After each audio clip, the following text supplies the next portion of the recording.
The first Chinese words aliens heard were a warm invitation. "How are you all?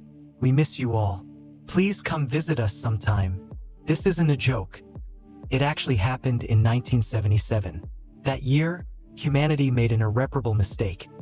In the summer of 1977, they threw a golden record engraved with Earth's precise coordinates into space. It has now traveled 24 billion kilometers and will never be retrieved. Half of the scientists involved in the project said on their deathbeds that they had made an unforgivable error because the record contained not only Earth's detailed address but also all of humanity's vital information. Do you know what this means? This is like an unarmed person shouting, "I'm here. I'm weak. Come quick." In a dark forest. At a 2019 NASA internal meeting, scientists proposed launching a pursuit spacecraft to destroy the golden record. However, calculations silenced everyone. Catching up would take at least 80,000 years. Humanity can't even correct its own mistakes. It's like a time bomb ticking away in the depths of space. At its current speed, it will reach our nearest star system in 400,000 years. Will humanity still exist then? But you probably wouldn't believe that this potentially annihilating golden record only cost $1,800 to make. With only 6 weeks to complete, this was an almost impossible task. But the renowned astronomer Carl Sagan managed to do it. He assembled a dream team that included pioneers in the search for extraterrestrial civilizations like Frank Drake, former Rolling Stone editor Timothy Ferris, and even a music producer recommended by John Lennon. They worked day and night to leave a self-portrait of the universe before human civilization might disappear. So what exactly was on this record? First, there were greetings in 55 languages, from Sumerian 6,000 years ago to modern Mandarin, Cantonese, Minnan, and Wu dialects. Most notably, the English greetings were written by Carl Sagan at age 6. The Sun recorded a message saying, "Hello, greetings from children on Earth." The greeting in Hokkien was even more interesting. "Hello, space friends. Have you eaten? Come visit sometime. Hello, space friends. Have you eaten?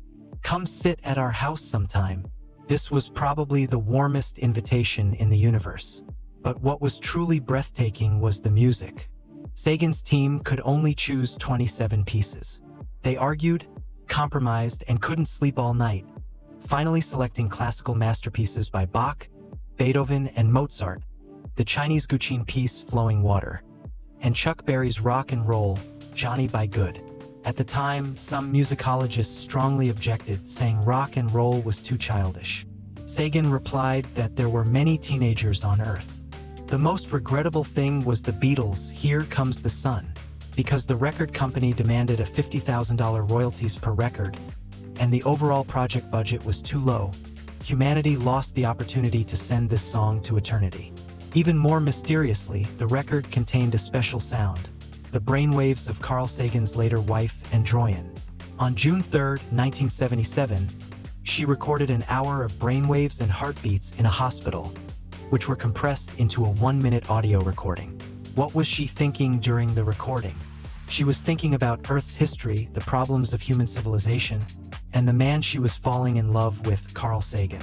She later said that if aliens discovered this record, it might be the first human thought they had ever encountered, a thought filled with love for another person. Besides the sound, the record also contained 116 photographs, ranging from the DNA double helix to the Great Wall, from fetal development diagrams to the Sydney Opera House, from primitive tribes to modern cities, comprehensively showcasing all aspects of human civilization. But there was one. Many people don't know this detail. NASA rejected photos of nude men and women due to pressure from conservative forces in American society at the time. Ultimately, they could only use human silhouettes instead, which became one of the biggest regrets of the golden record. So how could aliens understand this record? Sagan's team engraved a cosmic instruction manual on the record cover. In the lower right corner, they drew a hydrogen atom. Because hydrogen is the most common element in the universe, any scientifically advanced civilization could understand that the electron transition time of this hydrogen atom is 0.7 nanoseconds. It's like a cosmic ruler. Aliens could use it to calculate all time and distance. In the lower left corner is a map of pulsars. marking the position of the solar system relative to 14 pulsars. These pulsars act like lighthouses in the Milky Way, helping extraterrestrial civilizations locate Earth. But it was precisely this map that many scientists regretted, because in 2007, Chinese science fiction writer Liu Cixin published The Dark Forest. A terrifying theory was proposed. The universe is like a dark forest, and every civilization is an armed hunter, stealthily lurking in the woods. Once their location is exposed, they may face annihilation. Stephen Hawking also warned many times before his death that if aliens visited us, the outcome would be like Columbus's landing in America. Not a good ending for the Native Americans. He believed that advanced alien civilizations might regard humans as mere bacteria and wouldn't care about our lives. So why did scientists send the Golden Record back then? This brings us to a once-in-a-lifetime opportunity. In 1964, NASA mission designer Gary Flandreau discovered that Jupiter, Saturn, Uranus, and Neptune would align in a rare geometric configuration in 1977. Using the gravitational slingshot effect, a single probe could visit all the alien stars in sequence. How often does such an opportunity occur? 176 years.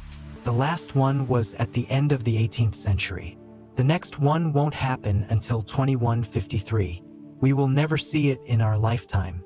So what is the gravitational slingshot effect?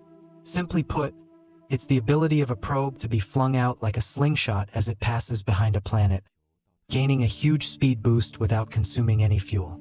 In March 1979, Voyager 1 flew past Jupiter, gaining a speed boost of 16 kilometers per second. In November 1980, it borrowed even more speed from Saturn, eventually reaching 17 kilometers per second, sufficient to leave the solar system forever. Now, Voyager 1 has been traveling for 48 years, 25.1 billion kilometers from Earth, 168 times the distance between Earth and the Sun. It is the farthest traveling object ever built by humans. In August 2012, it crossed the boundary of the solar system, becoming the first man-made object to enter interstellar space. The golden record it carries is expected to survive in the universe for over 1 billion years, possibly even exceeding 5 billion years, far surpassing the lifespan of Earth and the Sun. On February 14, 1990, at a distance of 61 kilometers from Earth, Sagan convinced NASA. Voyager 1 turned its camera one last time and took the famous pale blue dot photograph. In the photo, Earth is just a 0.12 pixel dot of light, suspended in the darkness of the universe. Sagan wrote, "Look at that dot again. That's home. That's us. That's everyone you love, everyone you know, everyone who ever existed. They spent their lives there, on a speck of dust suspended in sunlight." After taking this photo, Voyager 1 permanently shut down its camera and continued its journey into interstellar space. Now, its instruments are shutting down one by one to conserve its remaining power. Scientists predict that by 2036, we will completely lose contact with it. At that time, it will be forever silent, drifting alone among the stars. But the golden record will continue. 40,000 years later, it will pass by a planet called Gliese within 1.6 light-years.